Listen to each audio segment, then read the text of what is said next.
आश्चर्य वाटतं की जो शिवसेना प्रमुखांचा पुतळा मी माझ्या देखरेखीखाली बनवला. इकडे माझ्या कॉलनीतच आमचा मित्र आहे शशी वडके त्याचं नाव. 2-1 वर्ष त्याच्यावर काम चालू होतं. आमच्याकडनं म्हणजे प्रबोधन प्रकाशनकडनं तो पुतळा बनवला गेला आणि तो रिगलच्या इकडे लावला. मिंदे तोही पुतळा त्यांनी केला म्हणून लावतोय. तर ह्या सगळ्या गोष्टी लोकांना माहिती आहेत.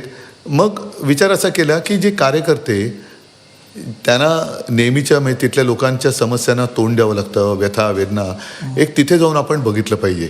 आता 2 दिवस तर मी जनतेची क्षमाच मागितली कारण मला बोलताच येत नव्हतं. पण तिकडे जाऊन साधारणतः कसं चाललंय, काय चाललंय, ह्या गोष्टीवरती आम्ही जरा जोर दिला. पण आम्हाला असं वाटलं होतं, म्हणजे आता आमचा अंदाज होता, म्हणजे आम्ही वाटतं तसाच घडावा असं नाही, पण ज्या प्रकारे जे वाटतं ना, वातावरण तापलं नसेल पण अंडर करंट आहे. अंडर करंट आहे. हो, कारण असेही रस्ते खोदलेलेच आहेत, त्याच्यामुळे तो अंडर करंट जायला जास्त सोपं पडले. कसला अंडर करंट आहे? हे नको. अच्छा, हे नको. भाजप किंवा हे जे चोर कंपनी आहे, चोरांची युती नको. हे मुंबईवरती दरोडा घालायला आले. भाजपच्या विरोधातली लाट आहे. पण एक शिवसेना, एक दुसरी शिवसेना पण आहे निवडणुकीमध्ये. दुसरी शिवसेना ती शहासेना आहे. ती शहासेना आहे, त्यांची ती बी टीम आहे आणि मराठी मतं फोडायला त्यांचा वापर केला जातोय. कारण अंबरनाथमध्ये त्यांचा वापरून फेकलेलं आहे त्यांना, इतर ठिकाणी सुद्धा वापरून फेकलेलं आहे. तसंच मुंबईत सुद्धा त्यांचा वापर करणार आणि फेकणार. त्यांना मराठी मतं फोडायची आहेत म्हणून आता ती शिंदेसेना मिंदेसेना त्यांनी उभी केली. म्हणजे एवढा गलिच्छपणा हा कोणी केलेला नव्हता की बाळासाहेबांचा फोटो लावणं, आमचं जुनी निशाणी लावणं, आमचं नाव लावणं, म्हणजे मराठी मतं फोडायची आणि मुंबई जिंकायची, हा शहासेनेचा वापर करून तो घेत आहे. ही शहासेना आहे आणि मराठी माणूस हा हुशार आहे. मतं तो फुटणार नाही. कारण मी मध्येच म्हटलं होतं की पत्रकार परिषदेत की आता चुकाल तर संपाल, चुकाल तर संपाल, आता चूक करू नका. त्याच्यामुळे मराठी माणूस आणि इतर सर्व सगळ्यांनाच, कारण कोरोनामध्ये जे आम्ही काम केलं होतं त्याचं कौतुक जागतिक पातळीवरती झालं. तो मुंबई मॉडेल, त्याची सुद्धा मी पुस्तिका काढली, ती सुद्धा आहे. मग हे माझ्याकडे सगळ्या गोष्टी मी ठेवलेल्या आहेत. आता हे सुद्धा काम त्यांनी केलं का? आरोप केला की करोना काळात सर्वाधिक भ्रष्टाचार झाला असा आरोप केला जातो. तुमच्या युतीला सुद्धा मुख्यमंत्री म्हणतात की कन्फ्युजन आणि करप्शनची युती आहे, हा प्रीती संगम नाही, हा भीती संगम आहे, असे 2 आरोप. म्हणजे करप्शनचे तुमच्यावरती वारंवार महापालिकेतले आरोप लागतात. करोना काळात जे तुम्ही सांगतायत, करोना काळात कुठला भ्रष्टाचार झाला मला सांगा ना. ज्या प्रकारचे त्यांनी आपण जी हो, पण जशी प्रेत गंगेमध्ये त्यांनी सोडून दिली होती मृतदेह बेवारसपणाने, त्याच गंगेमध्ये कुंभमेळा करून मोदींनी त्यांची पापं धुवायला डुबकी मारली होती. गुजरातमध्ये सार्वजनिक चिता पेटल्या होत्या आणि सर्वात महत्त्वाचं म्हणजे भ्रष्टाचाराचे आरोप झाले, सिद्ध काहीच करू शकले नाहीत. तसं पाहिलं तर मग 70,000 कोटीचा घोटाळा केलेल्या अजित पवार त्यांच्या मांडीला लावून बसलेत. मग ही युती कसली आहे? हां, इक्बाल मिर्ची बरोबरती धंदा करणारा प्रफुल्ल पटेल यांना चालतो, त्याच्या हस्ते पंतप्रधान, म्हणजे हा महाराजांचा अपमान आहे. महाराजांचा जेरेटोपला प्रफुल्ल पटेल इक्बाल मिर्चीच्या पार्टनर किंवा काय त्यांनीच केलेला आरोप, मी नाही. त्याच्या हस्ते तो महाराजांचा टोप मोदींच्या डोक्यावर घालणं महाराजांचा अपमान आहे. पण तो तुम्हाला चालतो. आदर्श घोटाळ्यात त्या आदर्श अशोक चव्हाण चालतात. दाऊदचा साथीदार म्हणून नवाब मलिकवरती आरोप केलेले नवाब मलिक चालतात. साधू हत्याकांडातला तो पालघरचा माणूस चालतो. पण यातले अर्धे लोक तुमच्यासोबत पण होते ना महाविकास आघाडीच्या सरकारमध्ये होते. पण मग तुम्ही का घेतलेत?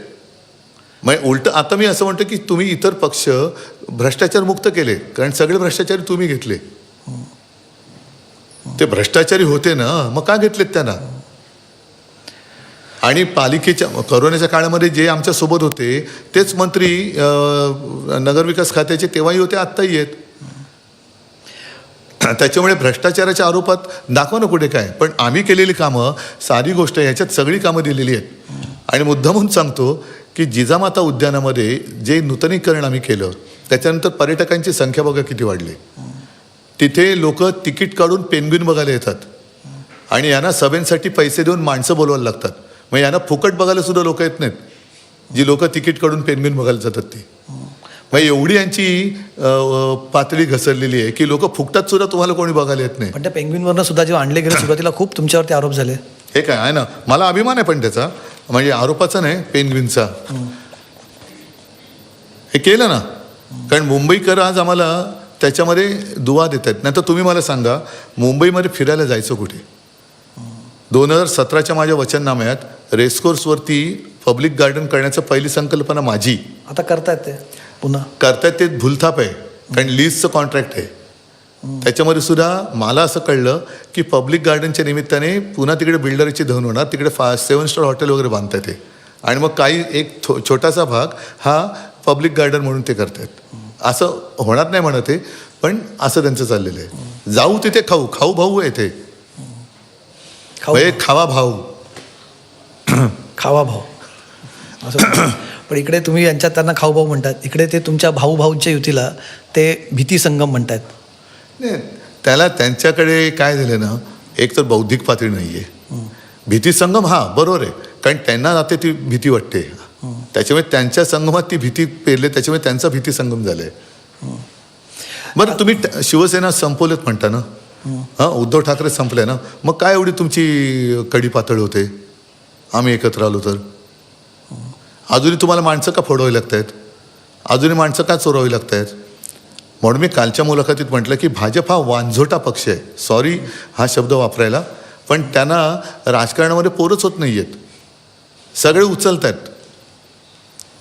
एक कचरा उचलणारी गाडी फिरवायची, तशी ही लोक उचलणारी गाडी फिरवत आहेत. सगळ्या पक्षातला कचरा उचलत आहेत. म्हणजे तुमच्या पण हा सिलसिला अजूनही सुरू आहे. म्हणजे तुमची युती होते, युतीनंतर सुद्धा तिकीटं वाटप केलं जातं, कारण माणसंच कुठे त्यांच्याकडे? माणसंच नाही आहेत त्यांच्याकडे. पण ती नाराज होऊन चालली आहेत असं त्यांचं म्हणणं. नाही नाही नाही, माझ्याकडे कोणी नाराज नाही आहेत. जे नाही, बघा, काही टक्क्यामध्ये ह्या गोष्टी, हा राजकारणातला एक भाग मी समजू शकतो की नाराज झाल्यानंतर काही लोक जातात, काही लोक गप्प बसतात. खरे निष्ठावंत असतात ते एखाद दिवस नाराज होतात किंवा होतच नाहीत, पण पुन्हा कामाला लागतात. पण इकडे खरा कस लागतो, इकडे खरा कस लागतो. पण तुमच्याकडे माणसंच नाही, तुम्ही माझी यादी जाहीर करेपर्यंत थांबता, म्हणजे तुमच्याकडे मग तुमचा मोठा पक्ष कुठे? पण आता काय होतं, आता पूर्वी म्हणजे मधल्या आम्ही 2-2.5 वर्ष बघतो की वारंवार शिवसेनेतनं सोडून जातात लोक. ते आता सोडून मनसेही सोडून जात आहेत, आणि मनसे सोडतानाही तुमच्यावरती आरोप करतात की आम्ही उद्धव ठाकरेंनी कमी जागा दिल्या मनसेला, म्हणून आम्ही सोडून चाललो. ठीक आहे, असं कोणी म्हणत नाही ना की इकडे आनंदाचा कंटाळा आला म्हणून मी घर सोडतोय. सगळं काही भोगलं, मंत्रिपद भोगली, सगळं भोगलं, आता कंटाळा आला, आता मी जातो.